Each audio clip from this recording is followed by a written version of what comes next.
للأسف الخبر اللي هقوله لك ده بجد.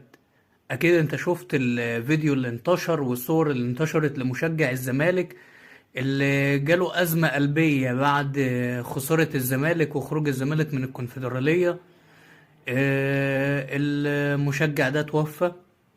كل الأخبار اللي موجودة في المواقع الموثوق فيها يعني، وبحسب قناة الزمالك بتقول إن المشجع ده توفى. ومش بس كده، في أكتر من مشجع في الماتش جالهم إغماء بعد الخسارة، وإن دكتور الزمالك طلع للمدرجات وحاول إن هو يسعفهم يعني.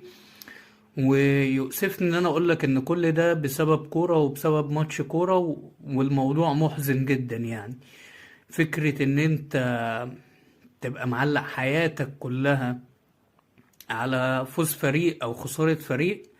لا يا جماعة، الموضوع مش كده. الكورة هي حاجة سنوية، والكورة هو مسألة ترفيه، مش مسألة حياة او حاجة تانية. مسألة ترفيه. الفريق بتاعك كسب كسب، خسر خسر، خلاص الموضوع انتهى. الكورة مش الحاجة الأساسية اللي انت عايش عشانها.